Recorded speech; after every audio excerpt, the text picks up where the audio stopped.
During a medical malpractice trial, during opening arguments, can I suggest to the jury that they are going to find that the doctor was careless and was negligent? Can I do that? That the evidence is going to support a finding of negligence? You want to know the answer? Come join me for a moment as I share with you some great information.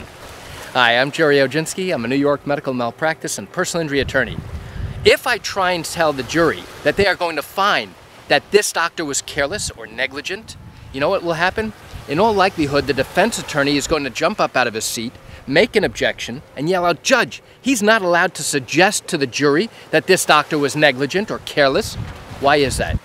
Because that is the jury's function ultimately to decide whether or not this doctor was in fact careless. There are some attorneys who go ahead and try and tell the jury that this doctor was in fact careless, he was negligent, and because of his wrongdoing, this patient suffered the following injuries. Now, that's part of our argument. And yes, we have to bring in proof to show to the jury. We have to show that we are slightly more likely right than wrong than what we are claiming is true. And we do that with various medical experts. But now, during opening arguments, if we go ahead and tell the jury, listen, this doctor was careless, he was negligent, the defense lawyer would likely have a good argument to say, listen, Judge, I object to that line of reasoning. Why?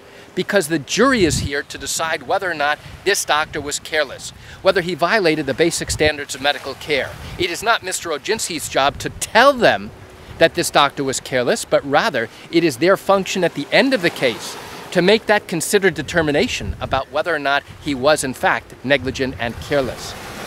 So why do I share this quick information with you? I share it with you because nobody talks about this. Unless you're in a trial and see this happening firsthand, nobody ever discusses the intricacies, the small details that occur during the course of these trials. You know, I do realize you likely have questions or concerns about your own matter. Well, if your matter did happen in New York and you're thinking about bringing a lawsuit, but have not done so yet because you still have questions that need to be answered, what I invite you to do is pick up the phone and call me. You know, I answer questions like yours every single day and I'd love to talk to you. You can reach me at 516-487-8207 or by email at Gerry, Gerry, at oginski-law.com. That's it for today's video. I'm Gerry Oginski. Have a fantastic day.